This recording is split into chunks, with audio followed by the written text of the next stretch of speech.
إياك نعبد وإياك نستعين اهدنا الصراط المستقيم صراط الذين أنعمت عليهم غير المغضوب عليهم ولا الضالين.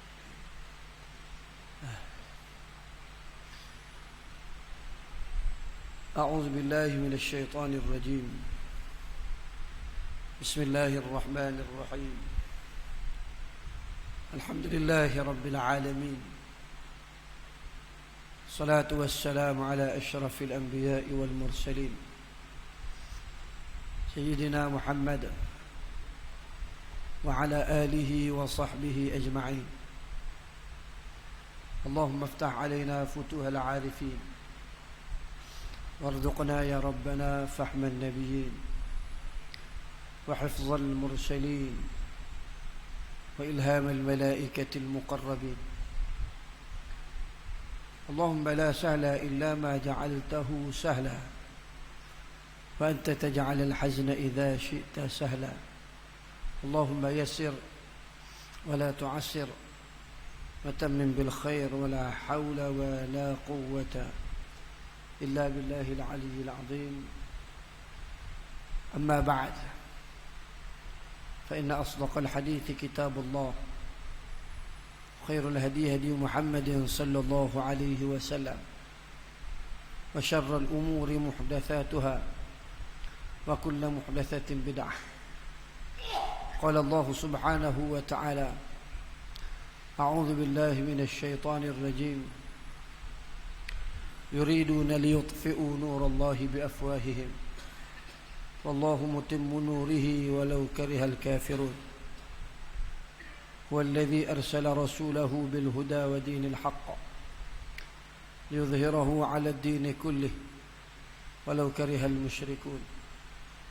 يا أيها الذين آمنوا هل أدلكم على تجارة تنجيكم من عذاب أليم تؤمنون بالله ورسوله وتجاهدون في سبيل الله بأموالكم وأنفسكم ذلكم خير لكم إن كنتم تعلمون. Sadaqallahul azim. Alhamdulillah, pertamanya marilah sama-sama kita merafak syukur kehadiran Allah Subhanahu wa taala, karena pada malam yang penuh keberkatan ini dapat sama-sama kita bertemu dalam rumah Allah Subhanahu wa taala.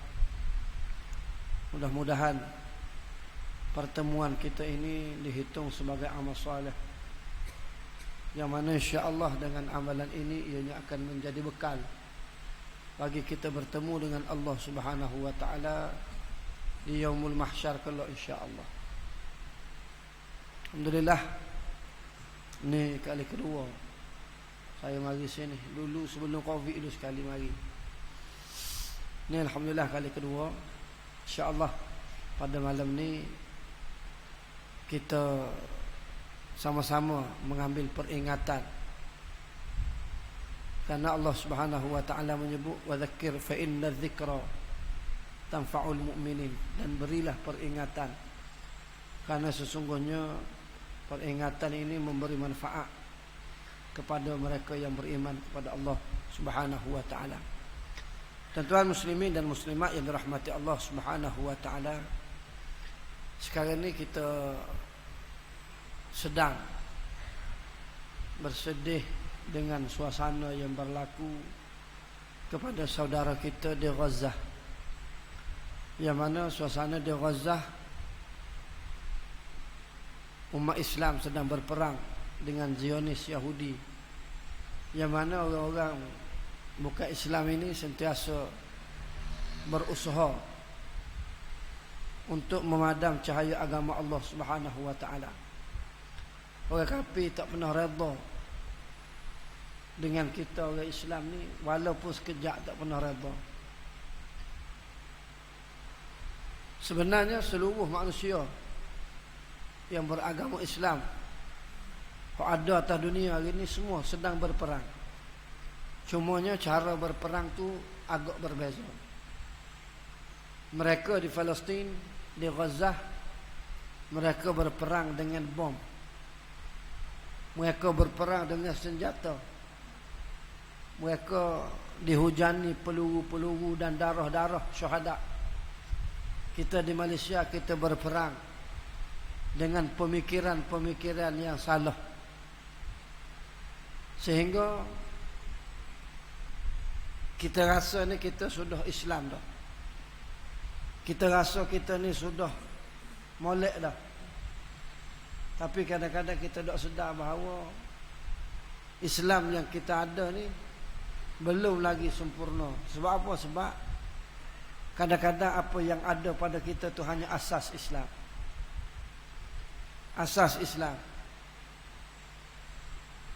Jadi tuan-tuan rahmati Allah Subhanahu wa taala, orang kafir tak fikir pun untuk berperang dengan kita, cukup dia menghantarkan sesuatu yang menyebabkan kita berasa sedap duduk. Sedap duduk sehingga hari ni kita orang Islam tak mengaji tentang Islam.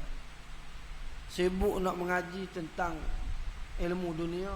Akhirnya ramai manusia yang beragama Islam tapi tak erti Islam. Maka benarlah apa yang disebut oleh baginda Nabi sallallahu alaihi wasallam. Sayati zamani ala ummati la yabqa al-Islam illa rasmu. Adalah hadis lain Nabi sebut lagi, sayati zamani ala ummati la yabqa al-Islam illa ismu. Akan datang satu zaman terhadap umat aku ni, iaitu tidak kekal Islam kecuali pada tulisan sahaja. Pada penulisan sahaja Islam. Tapi pada praktikalnya, pada tingkah lakunya, pada perangannya tak ada Islam. Dalam hadis yang kedua Nabi sebut illa ismu. Tak ada Islam kecuali nama je Islam. Nama je Islam. Tapi dari segi perangai tak ada Islam. Ini benda yang Rasulullah sallallahu alaihi wasallam sebut zaman Rasulullah ada lagi, dan benda tu ternyatanya berlaku di zaman kita. Dan hari ini tuan-tuan rahmati Allah Subhanahu wa taala, perang yang besar yang patut kita hadapi bukanlah perang seperti mana di Gaza. Perang yang kita umat Islam di Malaysia yang perlu berperang ialah kita berperang dengan diri kita. Kita berperang dengan diri kita untuk melawan apa yang ada dalam ni, sama ada kita nak memilih yang Allah Ta'ala kehendaki ataupun kita pilih yang kita kehendaki. Kalau kita nak memilih yang Allah Ta'ala kehendaki, mesti kita memilih agama sebagai teras kehidupan kita. Dalam pendidikan baik, dalam muamalah pergaulan kita baik, dalam semua urusan kita akan pilih Islam. Tuan-tuan rahmati Allah Subhanahu wa taala, di Gaza, di Palestin, mereka ni tak perlu memilih. Sebab apa mereka tak perlu memilih? Sebab mereka ni memahami Islam dengan betul. Orang yang menjadi tentera pejuang Islam di Gaza, orang yang mana semaya jemaah dia tak tinggal. Yang mana mereka ni adalah hafaz, orang yang hafal Quran. Kita di Malaysia ni ramai mana lagi orang yang mengaku Islam tapi tak pandai baca Quran. Tak pandai baca Quran. Dan ada ramai mana lagi manusia yang beragama Islam yang berada di Malaysia ni, buat sesuatu amal ibadat tu dengan tunggu-tunggu, mai ikut-ikut orang. Saya ada satu pengalaman. Kita duduk di pondok ni, macam-macam manusia mari. Sebab kita pondok ni kadang-kadang dia mau buat tempat reject orang. Hak sekolah tak terima, hak tak boleh masuk U, hak mak ayah tak aku dah rumah dia bagi pondok. Bila bagi pondok ni kita terima lah, kita terima. Syarat dia mudah. Nombor satu nak belajar, nombor dua mutu boleh tunggu peraturan beres. Gapo yang ustaz-ustaz wayak boleh tunggu beres, insya-Allah boleh duduk. Dan temu duga kita tak temu duga pun berkait dengan pelajaran selama ni dak. Temu duga kita tanya berkaitan dengan ilmu hak dia tahu. Kita nak tengok tahap mana. Adalah seorang hamba Allah Taala ni, masa dia masuk pondok tu dia umur 18 tahun. Jadi bila kita semaya ni, kita tengok ke dia semaya tu tertarik. Comel cara dia semaya. Dengan tertiknya, dengan bacaan dia sujud pun nampak lama. Kita panggil dia. Panggil untuk temu doga. Soalan kita tanya belajar mana dulu. Dia kata tak belajar Ustaz, kita belajar sekolah menengah. Habis sekolah menengah kita pergi hijau. Bila hijau mak ayah napuk kita ni lara sikit, mak panggil balik semua mari pondok. Maknanya umur 18 ni baru lepas SPM lah. Lepas tu kata saya tengok awak semaya ni napuk comel semaya. Dia kata kita semaya zaman sekolah menengah tak pandai semaya. Waktu cikgu-cikgu suruh kita semaya tu kita lagi, lompat pagar lagi. Tak, dia kalau lek besuk tu kalau sekolah menengah hari Rabu wajib semaya ramai-ramai di masjid di surau sekolah. Tapi dia kata saya lagi. Lepas tu kita tanyalah baca adalah semaya. Dia kata baca adalah semaya ni dia reti 2 ya. 3. Pertama dia reti takbir Allahu akbar, yang kedua dia reti sami Allahu liman hamidah, yang ketiga dia reti Fatihah. Sebab apa? Sebab bacaan ini yang dia dengar tu imam sebut dengan kuat. Hak lain semua tak pandai. Bacaan dalam sujud, dalam rokok. Dia kata bacaan dalam rokok kita tak tahu berapa. Lepas tu awak sujud lama, kita tanya dia. Dia kata masa mula-mula belajar semaya dulu turut jemaah tabligh. Turut jemaah tabligh. Bukan nak royak wudu jemaah tabligh, nak royak dia ni. Jadi bila turut jemaah tabligh ni orang tabligh jadi imam. Masa imam rokok, saya tak tahu tu imam baca berapa. Sambil saya tunggu tu, saya bilang 1, 2, 3, 4, 5, 6, 7. Maka sampai hari ni saya semaya gitu. Dalam semaya gitu, dalam rokok saya mengira 1, 2, 3, 4, 5, 6, 7. Sami Allahu liman hamidah. Lepas tu saya rokok, saya sujud Allahu akbar. Dalam sujud saya mengira pula. Begitulah sampai hari ni. Nak sebutnya tuan-tuan rahmat Allah Subhanahu wa taala, nak royak bahawa itulah manusia yang beragama Islam yang ada di tempat kita ini. Yang mana pusat pengajian agama ni adalah pilihan terakhir. Pilihan terakhir. Mari ustaz, minta tolong ustaz, kita nak hantar anak kita pondok. Sebelum ni kita hantar ke sekolah ustaz, kita target anak kita ni engineer, kita target anak kita ni jadi doktor. Nampak tak boleh pergi ke akademik, kita terah kat pondok pula. Yang orang mari ke pondok ni budak hak masalah dah, kalau besi kat karak dah. Nak polah payah dah. Untuk kita baiki.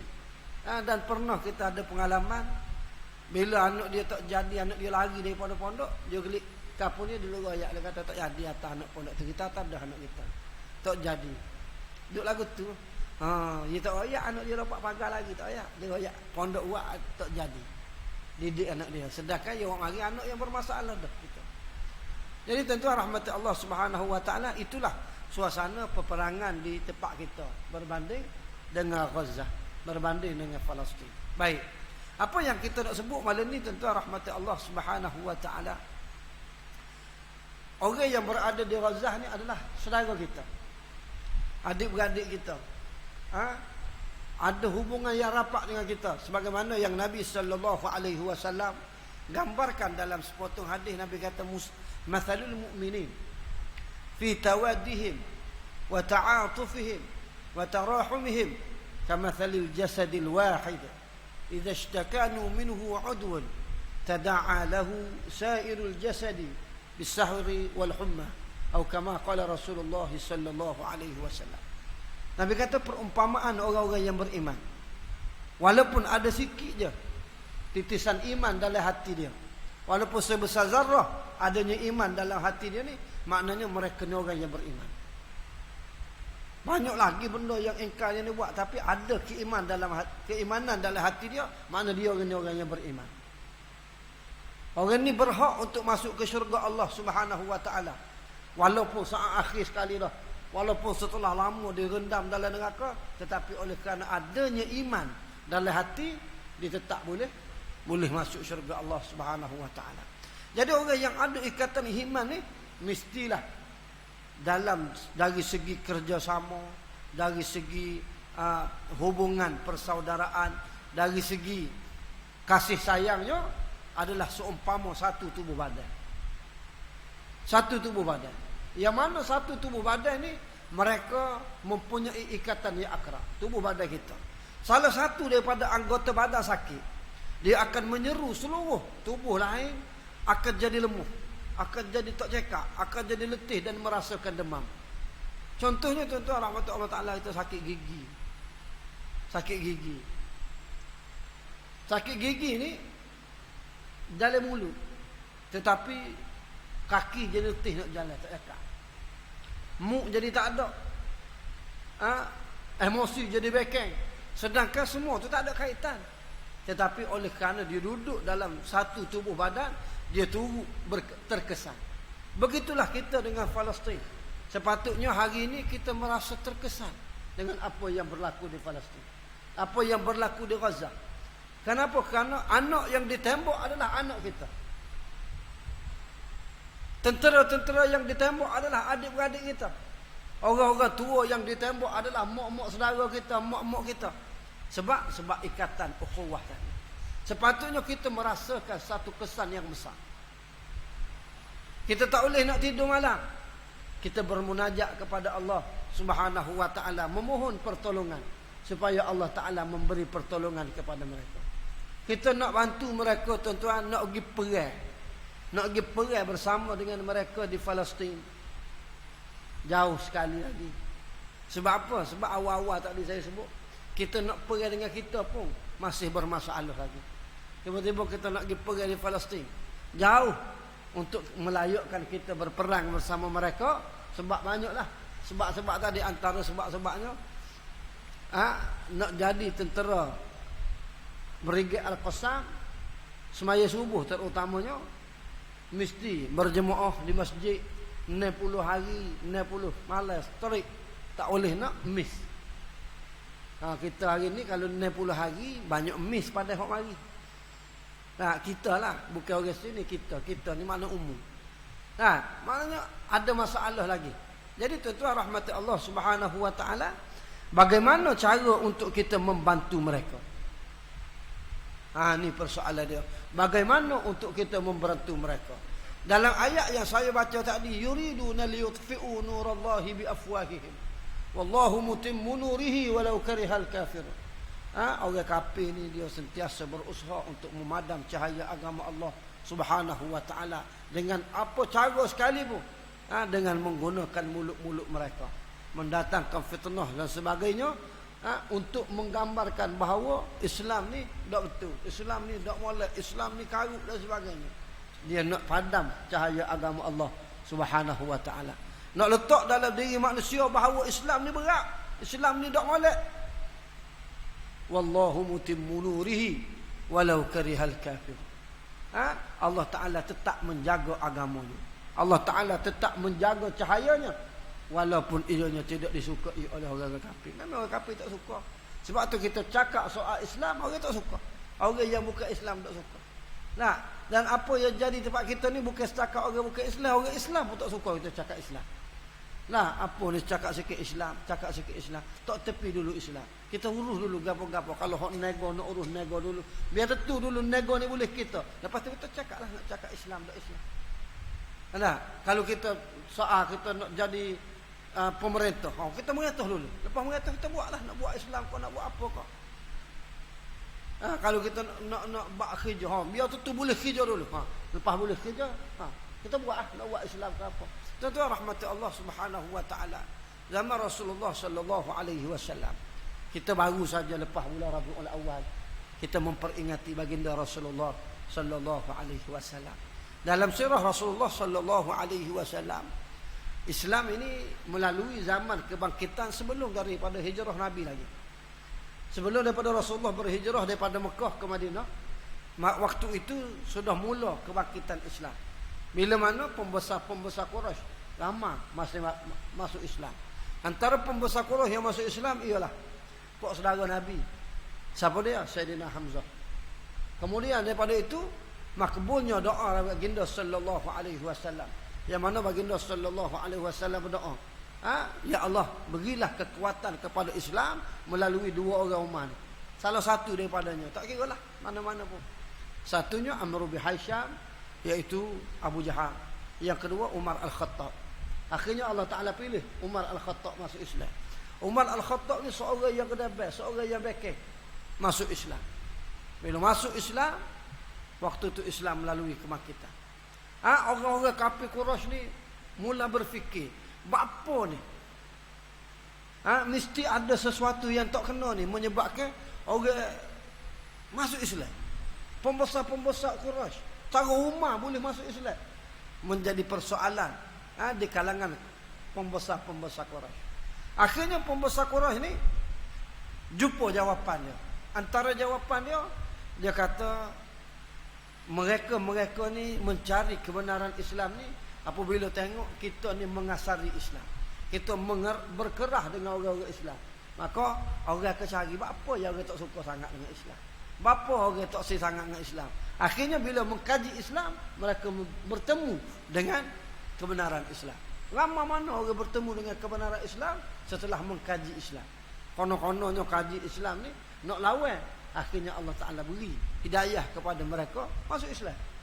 Lalu dia kata, lepas ni kita tak boleh dah nak guna kekerasan, kita tak boleh nak guna dah kekasaran, kita kena guna cara lembut, cara berunding. Akhirnya pembesar-pembesar Quraisy panggil baginda sallallahu alaihi wasallam berunding. Cakap kira molek. Nah, lalu diberi tawaran kepada baginda sallallahu alaihi wasallam dengan 3 perkara. Istilah dia ni dipanggil 3 tak.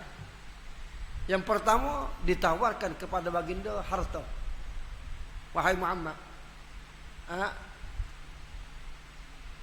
mengapa kamu ni bersungguh sangat nak berdakwah ni, nak bawa agamamu ni? Adakah nak harta? Kalau nak harta boleh kami kumpul semua orang-orang kaya yang ada di Mekah ni, kami ambil sebahagian daripada harta dia, beri kamu, supaya mu jadi kaya lebih daripada mereka. Ataupun mu nak wanita boleh, kami akan adakan pertandingan ratu cantik bagi orang-orang yang berada di Mekah ni. Hak menang kami beri kamu sebagai isterimu. Syaratnya cukuplah, tak usah bawa lah agamamu. Yang ketiga, adakah kamu nak jadi pembesar? Kamu nak jadi pembesar boleh, kami bagi laluan kepadamu. Masuklah, mu jadi pembesar, mu jadi pemerintah, mu jadi ketua kami sanggup duduk bawahmu. Dengan syaratnya cukuplah bawa Islam. Berhenti sekat tu. Tetapi apa Nabi sallallahu alaihi wasallam buat? Rasulullah sallallahu alaihi wasallam tak pernah tinggal agama, sehingga Rasulullah bersumpah. Rasulullah kata, demi Allah, kalau mu boleh ambil bulan letak di tangan kanan aku, mu boleh ambil matahari letak di tangan kiri aku, nescaya aku tak akan berhenti daripada bawa Islam. Nak royak tuan-tuan rahmat Allah Subhanahu wa taala, besarnya perjuangan Islam. Besarnya Islam ni. Bukan satu benda yang boleh dimain-mainkan.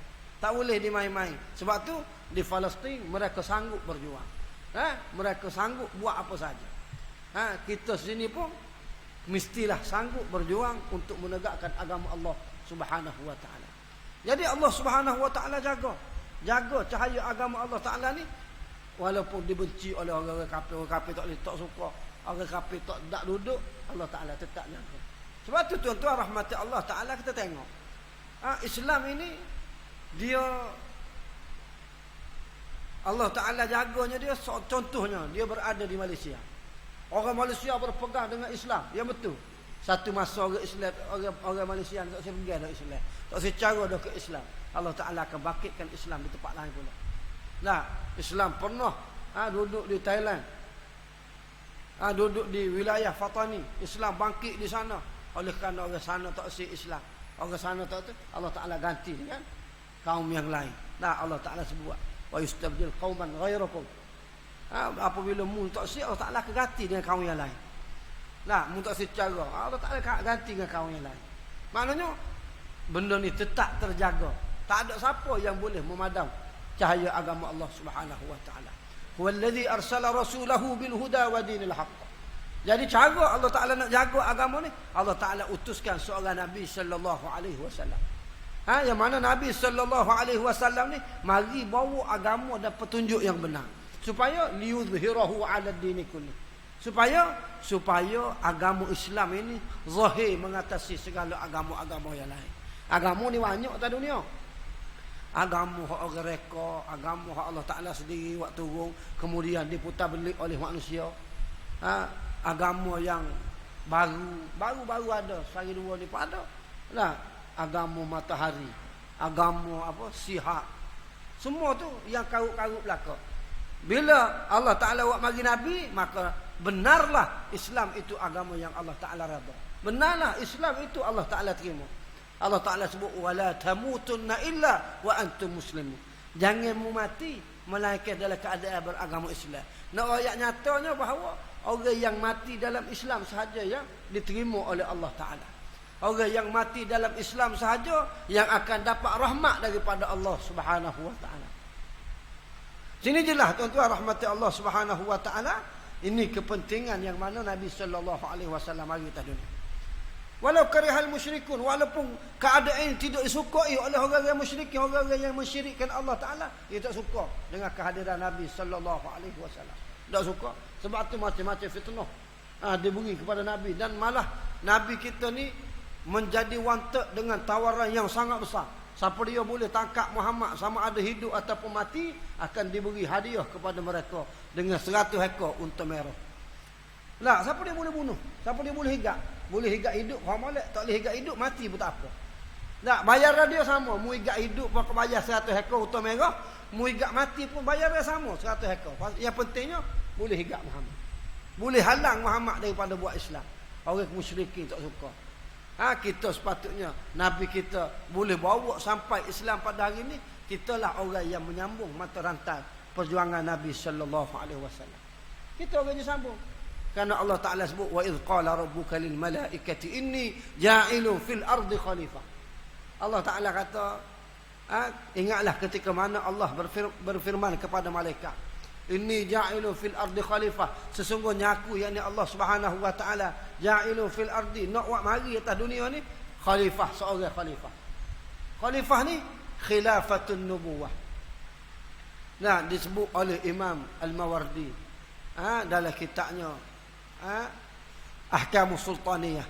Imam Mawardi kata maksud ataupun pentafsiran bagi makna khalifah ni ialah khilafatun nubuwah fi hirasatid din atau iqamatid din wa siyasatud dunyabi. Makna khalifah ni ialah orang yang mukallaf, orang yang ada syarat-syarat mukallaf ni, iaitu menjadi penyambung mata rantai kepada perjuangan Nabi-Nabi alaihi wassalatu wassalam. Terutamanya perjuangan Nabi kita Muhammad sallallahu alaihi wasallam fi hirasatid din atau iqamatid din. Dalam usaha untuk menegakkan agama Allah Ta'ala. Supaya agama Allah Ta'ala tertegak atas dunia. Boleh semaya, boleh puasa, boleh laksanakan hukum hakam Islam. Wasiyasatud dunyabi, dan mu juga mestilah sambung kerja Nabi dalam usaha memerintah, mentadbir, mengurus dunia ni dengan Islam. Ni kerja kita. Kerja kita sambung kepada kerja Nabi sallallahu alaihi wasallam. Dan kerja ni semua orang tak suka. Nah, orang kafir tak suka. Siapa-siapa yang duduk atas jalan nak menegakkan Islam, siapa-siapa yang duduk dalam usaha untuk menjadi pemerintah yang membawa Islam, semua orang tak suka. Lah, sehingga mereka mengatakan tak boleh nak campur aduk politik dengan agama. Agama kena cakap suku, atas masjid sudah. Luar masjid tak ada. Dalam pentadbiran jangan cakap soal Islam. Sebab mereka telah merosakkan sistem. Sehingga masuk demokrasi ni karut, tak boleh campur dengan Islam. Sedangkan demokrasi ini adalah benda yang dibawa oleh Nabi sallallahu alaihi wasallam. Cara berfikir yang mana berfikir untuk melangsaikan segala tuntutan Allah Subhanahu wa Ta'ala mestilah dengan jalan politik. Dengan cara berfikir. Maka tuan-tuan rahmati Allah Subhanahu wa Ta'ala, oleh kerana kita sendiri meninggalkan ajaran kita, meninggalkan ilmu kita, meninggalkan tentang pengetahuan Islam, menyebabkan kita memandang ianya sebagai benda yang perlu diasingkan. Kerja politik tu suruh orang politik sudahlah. Kita orang agama ni pada duduk atas masjid. Kita orang agama cukup dengan sekadar ni. Ini satu pemikiran yang sangat salah dengan Islam. Sebab apa yang politik jadi kotor? Sebab kita pisahkan dengan agama. Sebab apa pengurusan jadi kotor? Sebab kita pisahkan dengan agama. Mengapa dalam politik adanya politik wang, adanya rasuah, adanya macam-macam salah guna? Kerana kita memisahkan dengan Islam. Kalau kita letak sekali dengan Islam, kita akan tahu buat benda ni, kalulah kita terlibat dengan rasuah, hukum dia haram, jadi dosa. Sebab apa? Sebab kita tak pisah dengan agama. Bila kita tak pisah dengan agama, insya-Allah segala urusan dalam kehidupan kita akan jadi comel. Sebab tu tuan-tuan rahmat Allah Subhanahu wa taala, dalam masa kita belajar, guru kita bagi satu ikrar. Dia panggil ikrar selepas sembahyang. Yang mana sekarang ni kita pegang. Ikrar tu kita bawa kepada budak-budak di pondok. Yang mana ikrar ni sangat besar makna dia. Selepas daripada semaya, selesai wirid semua, sudah berdoa, taqabbalallahu minkum minna wa minkum taqabbal ya karim. Habis itu kita akan berikrar. Dalam ikrar itu kita sebut amantu billahil wahidil ahadil haqq wahdahu la syarikalah wa kafartu bima siwah. Alhamdulillahi ala ni'matil imani wal islam wa huma min a'zamin ni'am wa kafa bihima minan ni'am. Yang mana dalam ikrar ni besar maksud dia. Kita katakan apa? Amantu billah, aku beriman dengan Allah. Siapa Allah ni? Al-wahidil ahadil haqq. Allah ni yang maha esa dan sebenar-benar esa. Tak ada sekutu baginya, tak ada. Wa kafartu bima siwah, dan aku kufur, aku engkar sekiranya ada orang kata bahawasanya ada yang sama dengan Allah. Aku engkar, aku kufur, aku tak boleh terima. Alhamdulillah, syukur aku pada Allah ala ni'matil iman wal islam. Aku syukurlah dengan Allah kerana Allah Ta'ala bagi kepada aku dua nikmat yang besar. Apa dia? Nikmat iman, nikmat Islam. Wa huma min a'zamin ni'am, dan dua-dua ni iman dan Islam ni Allah sebesar-besar nikmat. Tuan-tuan, orang kaya, Allah Ta'ala wi kaya ke dia. Harta begitu banyak dia, tapi tak ada iman, tak ada Islam. Jadi Qarun. Allah Ta'ala bagi orang yang ada kuasa. Ada kuasa, dia boleh mentadbir, boleh memerintah negara. Tapi Allah Ta'ala tak beri nikmat iman, nikmat Islam. Akhirnya dia bercakap, faqala ana rabbukumul a'la. Wahai penduduk Mesir, katakanlah akulah Tuhanmu maha tinggi. Kufur dia dengan Allah Subhanahu wa taala. Tak ada iman, tak ada Islam. Jadi Firaun. Nak sebut tuan-tuan, orang yang ada anak ramai, orang yang ada pangkat kedudukan, tapi kalau tak ada iman, tak ada Islam, tak ada makna dalam kehidupan dia. Mati dia dalam kufur. Harta dia satu pun tak boleh nak bantu dia. Wa kafa bihima minan ni'mah. Cukuplah kalau kita ada iman dan Islam saja, cukup dah. Tak ada harta tak apa, ada iman, ada Islam. Tak ada pangkat kedudukan tak apa, ada iman dan ada Islam. Maknanya tu nak rakyat besarnya iman dan Islam. Tak ada harta tak apa kalau ada iman dan Islam. Tak ada kedudukan tak apa, ada iman dan Islam. Kenapa? Kerana hak inilah hak akan menyelamatkan kita. Tapi kalau kita ada kedudukan, tak ada nikmat iman. Kalau kita ada harta, tak ada nikmat iman, tak ada nikmat Islam. Mana tempat sudah kita? Dalam neraka, wal'iyadzubillah. Nak rakyat tuan-tuan rahmati Allah Subhanahu wa taala, besarnya nikmat kita hari ni yang Allah Taala beri kita. Orang lain tuan-tuan nak menikmati Islam ni payah. Orang lain. Orang mana? Carilah orang yang selain daripada Islam ni nak menikmati nikmat Islam dan iman ni payah. Lah kena berperang dengan keluarga sendiri. Orang non-Muslim nak masuk Islam. Bila dia masuk Islam, keluarga buai tahu dia. Nah, saya dengar kisah Ustaz Dr. Farid Razi. Dia cerita bila dia masuk Islam ni, adik-beradik dia kendal dia. Adik-beradik dia terajar dia. Abang dia tumbuk sampai pecah muka dia. Nak royak payahnya. Kita hari ni lahir pok kita Islam. Mak kita Islam. Tok nenek kita Islam. Adik-beradik kita Islam. Duduk dalam Islam lah dah. Tapi sayangnya kita tidak mensyukuri nikmat iman dan Islam ini. Tak syukur. Lah, patutnya kita syukur. Kita duduk sungguh. Kita lah orang yang patutnya berusaha untuk mengangkat agama Islam atas muka dunia. Lalu Allah Subhanahu wa taala tanya, setelah Allah Taala buat mari nabi, Allah Taala akan jaga agama Allah Taala. Tak usah takut. Kita bersama dengan Allah Taala. Allah Taala bersama dengan kita. Tak usah takut. Allah Taala tanya, ya ayyuhallazina amanu, wahai orang beriman, hal adullukum ala tijaratin tunjikum min azabin alim. Nak ke tidak? Nak ke tidak, aku tawarkan kepada kamu satu bisnes, satu urus niaga, yang mana urus niaga ini sangat besar keuntungan dia, iaitu tunjikum min azabin alim. mu akan selamat daripada azab neraka Allah Subhanahu wa taala. Mu akan selamat. Allah Taala tak akan masuk mu dalam neraka. Kenapa? Karena mu berniaga dengan Allah Taala. Dan perniagaan ini tak perlu pada modal. Tak perlu modal, tak payah waktu duit banyak. Tak cukup, tak payah. Nah, duit ni waktu duit sekadar yang kita mampu. Kita ada RM1 tu waktu duit RM1, ada RM2 waktu duit RM2, ada sama waktu duit sama. Nah, kerana Allah Taala nak nilainya keikhlasan kita. Nampak tak? Allah Taala tanya, "Munak ke tak? Aku tawarkan kepada kamu ni satu bisnes. Satu urus niaga yang mana keuntungan dia tunjikum min azabin alim. Kamu akan diberi perlepasan daripada azab neraka Allah Subhanahu wa taala. Caranya lagu mana? Pertama sekali, mu kena tu'minuna billahi wa rasulih. Berniaga dengan Allah Taala ni nombor satu sekalinya mu kena percaya yakin sungguh dengan Allah dan Rasulnya. Allahu Akbar. Hari ni tuan-tuan rahmati Allah Ta'ala, percaya ke tidak kita dengan Allah ni? Percaya dari segi pengakuan. Hak sungguh, hak hakiki. Hakiki ni tuan-tuan, so kalau kita nak percaya pada Allah, diri kita sendiri pun kita tak kenal. Sehingga kau tanya, gapo dia gak tujuan mari atas dunia? Tak boleh nak royak tujuan.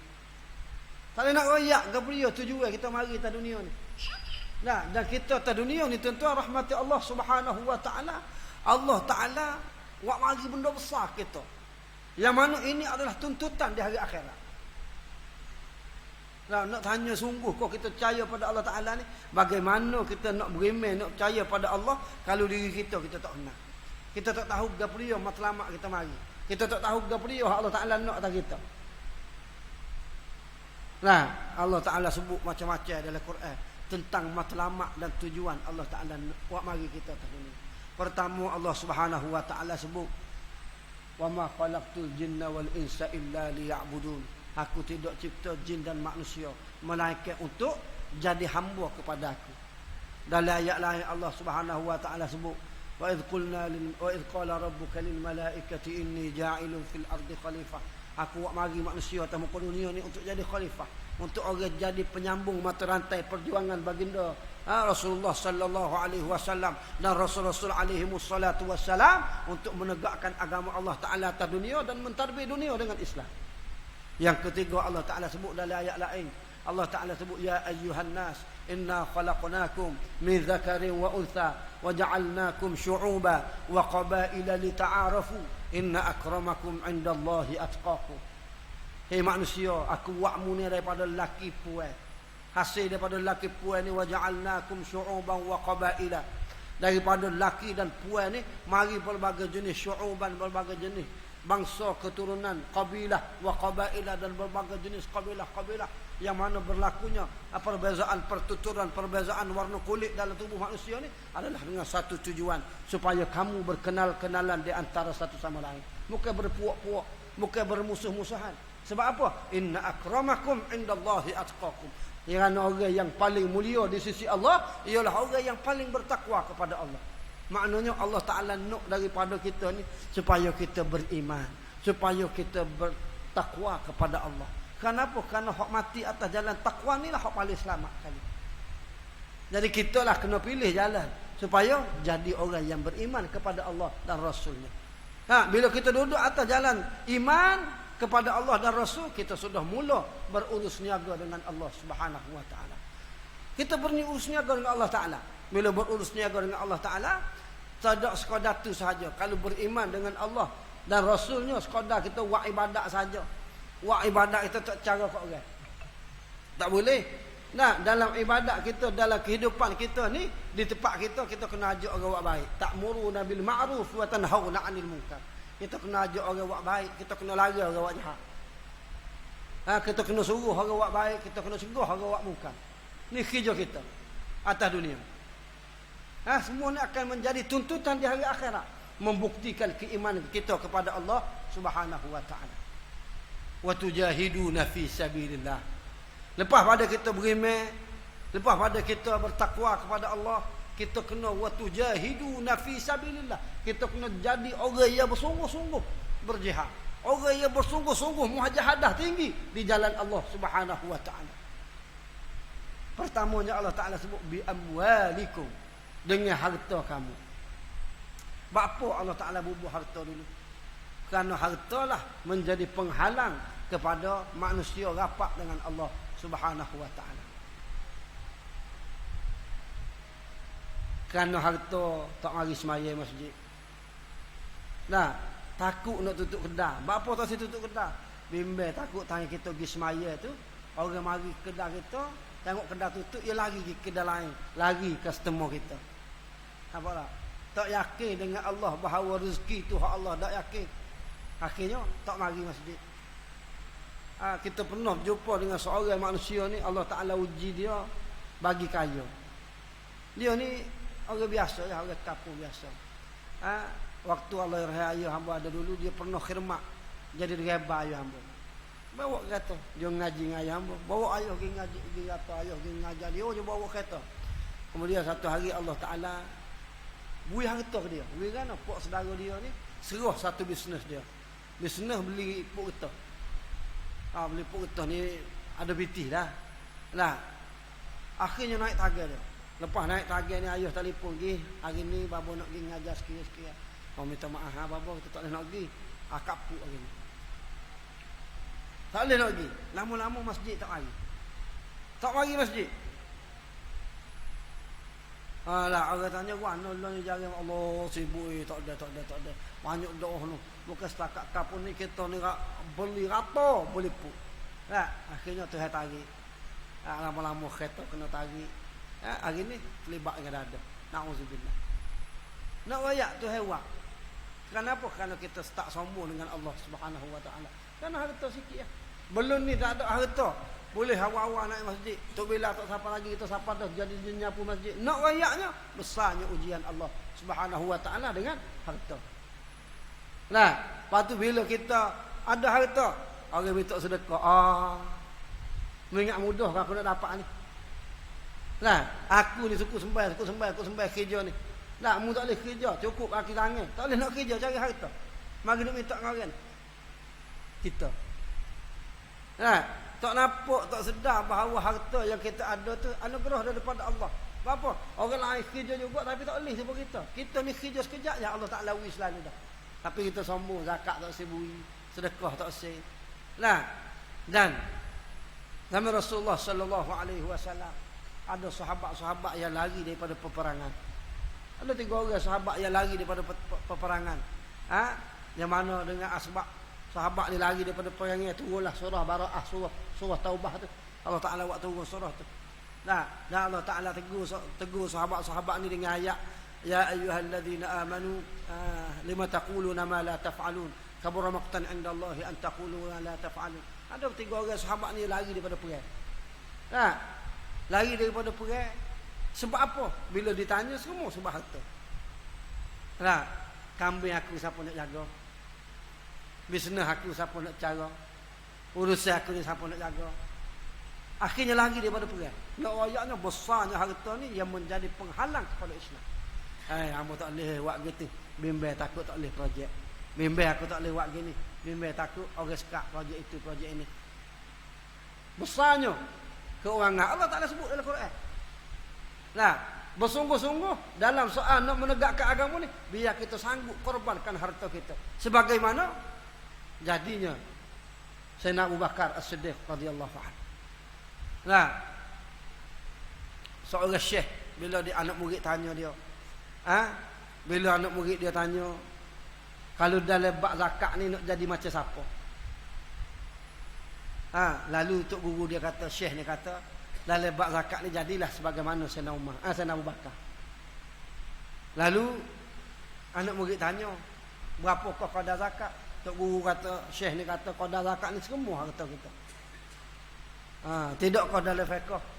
Anak murid tanya, tidak qadar fiqh ni kalau kita ada harta yang banyak, tidak ke 25% saja kan? 2.5% saja zakat. Katanya syekh dia kata tu orang kedeku.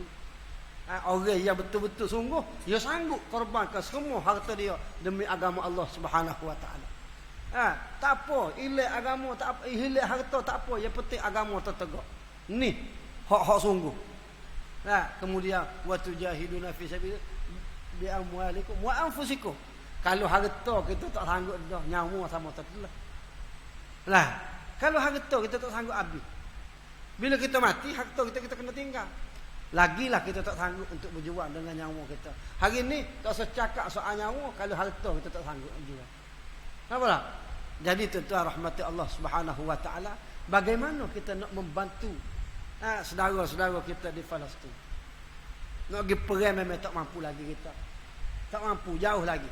Maka masuklah dalam golongan orang yang berjuang di jalan Allah dengan menggunakan harta kita. Bila ada orang mari buat kutipan dana untuk hantar ke Palestin, kitalah orang yang mula-mula bersedekah. Walaupun qadaya sedikit, tapi dok kita bersungguh. Tak apa, aku ada banyak ni tapi aku sungguh aku nak bui. Tak, kitalah orang yang pertama bersedekah. Supaya apa? Supaya Allah Ta'ala nampak nilai perjuangan kita. Kadang-kadang orang tanya, kalau buah kita bui sikit-sikit buat apa dia kata. Nak beli berdesa pun tak boleh. Nak buat apa 5 riyal yawi tak ada dia. Baik tu tak sebui. Pula. Ada orang cakap gitu. Dia kata kita nak sedekah tak mampu, ada banyak ni. Tak usah dia. Tak usah. Tentu kena ingat kisah Nabi Ibrahim dibakar oleh Namrud. Dalam peristiwa Nabi Ibrahim dibakar oleh Namrud dalam api ni. Api ni besar. Kerana apa? Kerana boleh kata semua penduduk situ je kutip kayu api ni nak bakar Nabi Ibrahim. Dalam ramai-ramai makhluk Allah Subhanahu wa taala ni, ada satu makhluk sama besar dengan ibu kaki. Gapo dia? Burung pipik. Burung pipik ni dia kata aku nak tolong Nabi Ibrahim. Lalu dia pun ambil lah air dengan mucur dia, dengan paruh dia. Ambil air pergi curah atas api. Ambil air di curah atas api. Ambil air pergi curah atas api. Dalam duk terbang pergi mari jumpa dengan cicak. Cicak kata, "Hei pipik, pasal duk akhir jagung." Dengan mucur mung satu tu, mu nak padai api hak besar tu. Pasal duk akhir jagung, biar gitu ya. Katanya burung pipik hak duk dalam api tu kekasih Allah. Aku nak juga bahagia padai api, biar tak boleh padai pun. Tapi bila Allah Ta'ala tanya esok, gapo dia usahamu untuk menyelamatkan Nabi Ibrahim, aku boleh jawab. Ada jawapan dia, aku telah cuba ya Allah, tapi aku tak mampu, tu je aku mampu. Supaya kita bila Tuhan tanya, apakah yang kita tolong rakyat Palestin? Ya Allah, aku pernah sedekah walaupun 5 riyal ya Allah, itu je kemampuan yang aku ada. Hak tu yang aku beri. Maknanya ada jawapan kita dengan Allah Subhanahu wa taala. Kalau kita duduk senyap, kalau kita duduk buat tak tahu. Tuan-tuan rahmat Allah Ta'ala kemari. Agak terkejut kita. Bila mana orang viral di negeri Terengganu kita ni, orang buat naik daerah Israel. Di Terengganu. Orang buat naik daerah Israel. Orang pergi buai sekali tengok-tengok dia naik pula. Orang pergi buai, dia naik pula. Bahaya 3 kali naik. Orang pergi buai daerah Israel. Gapo dia? Tujuan tak tahulah. Gapo dia hak dia faham tak tahulah. Dan tuan-tuan rahmat Allah Ta'ala, dan fitnah paling besar hari ni, ramai di kalangan asatizah, ilmuwan, ia bercakap, dia kata peperangan yang berlaku di antara Yahudi dengan tentera Al-Qassam hari ni dimulakan oleh Al-Qassam. Al-Qassam start dulu. Tuan-tuan rahmati Allah Subhanahu wa taala. Memanglah kalau kita dengar hak 7 dan 10 baru ni, perperangan tu dicetus oleh tentera Al-Qassam. Tuan-tuan kena tahu, tanah yang Yahudi duduk tu bukan tanah Yahudi. Negara yang disebut nama Israel ni bukan negara yang sah. Negara yang haram. Yang mana dia ambil hak kita. Dia ambil hak penduduk Palestin, ambil cara haram. Dan penduduk Palestin berhak untuk ambil balik tanah dia dengan apa jua sekalipun, sehingga terkorban nyawa sekalipun, dia dianggap sebagai syuhada. Apa? Kerana tanah tu tanah dia. Dalam Islam ni dia ada maqasidus syar'iyah. Maqasidus syar'iyah dalam agama kita ni ada 5 maksud daripada pensyariatan. Kita guna agama ni, yang pertama sekali nak selamatkan agama. Kita kena guna agama untuk selamatkan agama. Nah, Palestin, tentera Al-Qassam ni bukan setakat nak menyelamatkan diri, nak menyelamatkan agama Allah Subhanahu wa taala. Permainan yang berlaku di Palestin bukanlah perang di antara negara Palestin dengan Israel dah, tetapi perperangan di antara tentera Zionis Yahudi dengan Islam. Bila Islam termasuk kita kena merasai. Nah, tak patutlah kita mengeluarkan ni permulaan ni. Kita yang cetu. Buat apa pergi cetunya? Patut duduk dia tak usah kacau. La haula wala quwata illa billah. Tentu kena sedar.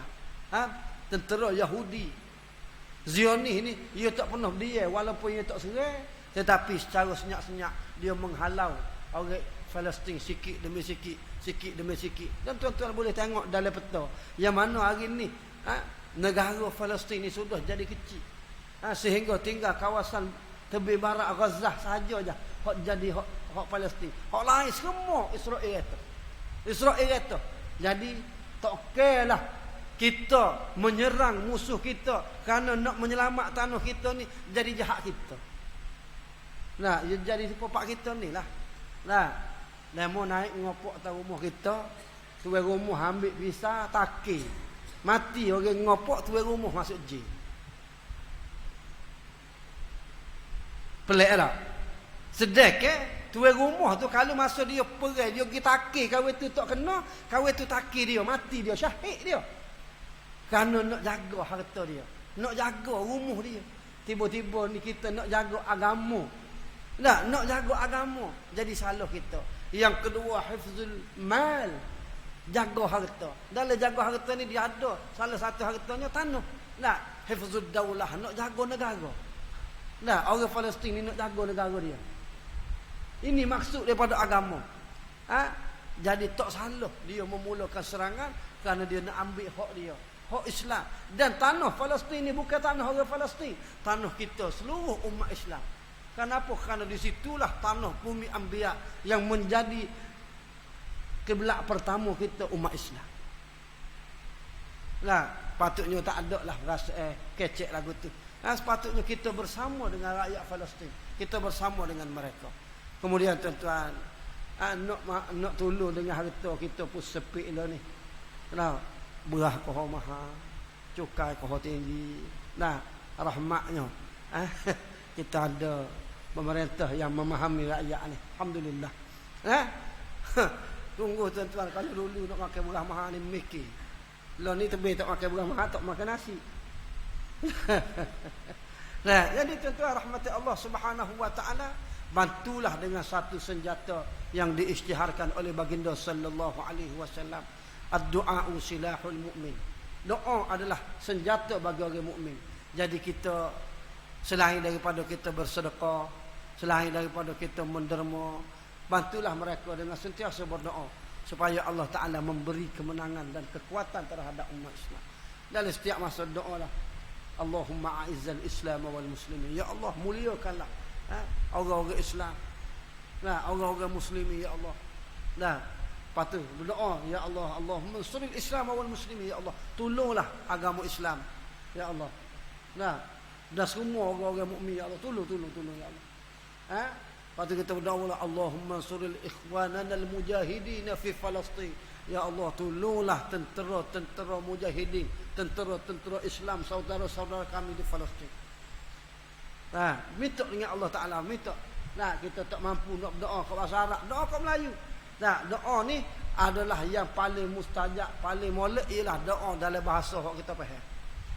Kita orang Melayu, reti doa ke Melayu, doa, ya Allah, tolonglah rakyat Palestin ya Allah. Berilah kekuatan pada dia ya Allah. Ya Allah, hancurkanlah Yahudi dan Nasrani ya Allah. Hancurkanlah orang-orang Yahudi yang sedang menzalimi kami di Palestin. Ya Allah, aku suruh kamu orang yang bersama mereka ya Allah. Aku suruh kamu mereka dan segala negara-negara yang membantu Israel. Aku suruh kamu lah. Doa ke bahasa Melayu tak ada masalah. Yang pentingnya kita kena berdoa supaya Allah Subhanahu wa taala membantu. Jadi tuan-tuan yang rahmati Allah Subhanahu wa taala, itulah suasana bagi orang yang berada di atas jalan ni. Allah Taala sebut yaghfir lakum dzunubakum, kami akan hapus dosa kamu. Allah Taala hapus dosa kamu. Wa yudkhilkum jannatin tajri min tahtiha al-anhar. Allah Ta'ala akan masukkan kamu ke dalam syurga yang mengalir di bawahnya sungai-sungai. Wa masakin thayyibatan fi jannati adn, yang mana merupakan sepak yang paling molek, yang mana syurga tu nama Adnin.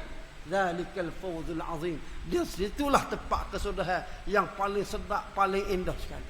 Nak masuk syurga belaka kita tak? Maka biarlah kita ni terlibat dengan membantu saudara-saudara kita ni, termasuklah dalam apa jua keadaan pun berdoalah kepada Allah Subhanahu wa taala supaya Allah Taala memberi kekuatan kepada kita sendiri untuk berperang dengan jiwa kita, berperang dengan nafsu kita, kemudian membantu tentera-tentera Islam di seluruh dunia, bukan Palestin saja.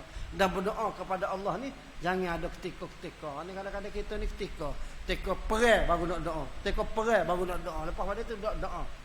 Na'udzubillah. Jadi insya-Allah doa sama. Jadi tuan-tuan rahmat Allah Subhanahu wa taala, amun nak klik jauh. Insya-Allah rasa sekadar itulah untuk pertemuan kita pada malam ni. Insya-Allah mudah-mudahan bermanfaat buat diri hamba sendiri dan kepada kita semua, sehinggalah kita jumpa pula semula lain masa, lain ketika jumpa semula insya-Allah. Kalau Bukit Depu tu kerek, Bukit Depu tu boleh kata nak kali Ramadan siapa tak mau. Sini ni butuh gati orang insya-Allah siapa. Dan nak mari kerek tak boleh pasal kita ada pondok, kita tak tinggal. Saya keluar daripada pondok untuk ke mana-mana ni pada hari Khamis, Jumaat satu saja. Sebab sambil berkuliah, sambil kita cari dana untuk pondok. Yang mana tentu rahmat Allah Taala malam ni pun nak ambil peluang lah dengan jemaah-jemaah gontok nasi ni untuk memohon sumbangan bagi pembangunan dan pengurusan pondok. Bangunan pondok ni banyak lagi nak kena baiki.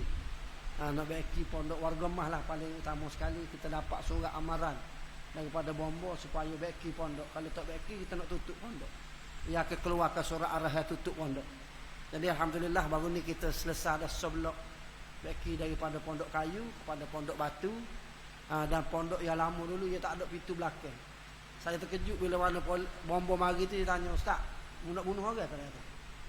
Dia kata buat apa? Dia kata pondok ni orang tua, dia kata mu buat pintu depan so, belakang tak ada. Kali kalau ada apa-apa orang tua nak terbit Quran. Jadi kita pun baru terfikir, ya Allah.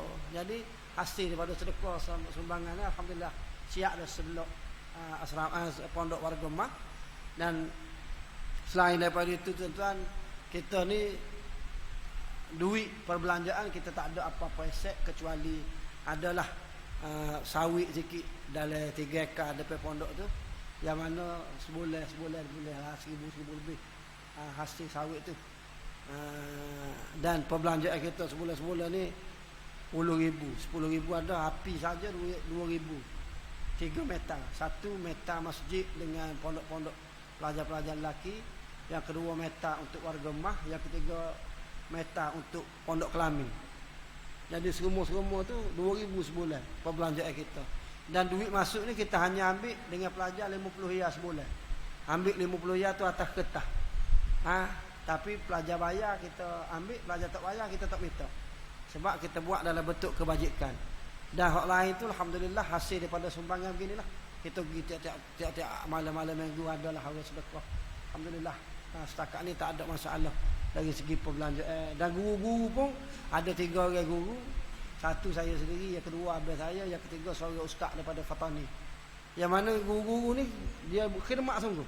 Kita ada 500, tu 500, ada 200, tu 200. Dia tak kisah. Dan kita pusing agak dia tak beri nak bayar kereta nak berapa masalah. Jadi hasil daripada sumbangan ni lah kita sedekahkan kepada mereka insya-Allah. Jadi tuan-tuan malam ni yang nak bersama dengan kami, masukkan duit dalam tabung, dan saya ada tinggal pamphlet. Di pamphlet tu ada nombor akaun, lain kali nak masuk duit pula masuklah dalam akaun tu insya-Allah. Mudah-mudahan ianya menjadi sedekah jariah yang boleh membela kita dari akhirat insya-Allah. Kelebihan sedekah ni ialah salah satunya bila kita mati pahala dia berterusan. Idza mata Adam inqata'a amaluhu illa min thalath. Bila mati anak Adam, putuslah hubungan dengan dunia kecuali 3 perkara. Salah satu daripada 3 tu ialah sedekah jariah. Salah satu daripada 3 yang berkekalan tu adalah sedekah jariah. Jadi insya-Allah mudah-mudahan ianya menjadi sedekah jariah. Wallahu subhanahu wa ta'ala a'lam. yang baik daripada Allah Subhanahu wa taala. Yang lemah adalah kelemahan dan kekurangan diri hamba. Yang baik insya-Allah tuan-tuan pakak pegang molek, yang kurang baik letak di sisi sebagai nilaian amalan kita. Wallahu a'lam. Aqulu qawli hadha wa astaghfirullah al-azim li wa lakum wa li sa'iril muslimin wal muslimat innahu huwal ghafurur rahim. A'udzu billahi minasy syaithanir rajim. Bismillahirrahmanirrahim. Alhamdulillahi rabbil alamin wassalatu wassalamu ala asyrafil anbiya'i wal mursalin wa ala alihi wa sahbihi ajma'in. Allahumma 'allimna ma yanfa'una wa dhakkirna ma nasina. Rabbana zidna 'ilma warzuqna fahma bi rahmatika ya arhamar rahimin. Allahumma ansuril islam wal muslimin. Allahumma ansurid du'ata wal mujahidin. Allahumma ansuril ikhwanana al mujahidin fi Palestin wa fi Gaza وفي بلادنا ماليزيا وفي كل مكان وفي الأرض الإسلام. اللهم قوي عزائمهم واجمع كلمتهم وثبت أقدامهم. اللهم أهلك الكفرة والمنافقين ودمر أعداءك أعداء الدين. اللهم إنا نجعلك في نحور أعدائنا ونعوذ بك من شرورهم. اللهم رد كيدهم على نحورهم. اللهم بدد شملهم وفرق جمعهم وشتت كلمتهم وزلزل أقدامهم وسلط عليهم كلبا من كلابك يا قهار يا جبار يا منتقم يا الله يا الله يا الله يا ذا الجلال والإكرام. اللهم يا منزل الكتاب ومجري السحاب ويا هازم الأحزاب اهزمهم وانصرنا عليهم اهزمهم وانصرنا عليهم اهزمهم وانصرنا عليهم يا رب العالمين. ربنا آتنا في الدنيا حسنة وفي الآخرة حسنة وقنا عذاب النار. وصلى الله على سيدنا محمد وعلى آله وصحبه وبارك وسلم والحمد لله رب العالمين. السلام عليكم ورحمة الله وبركاته.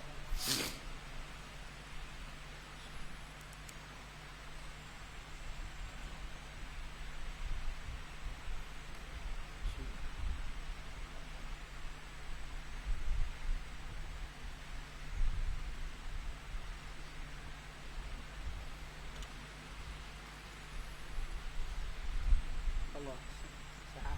الحمد لله.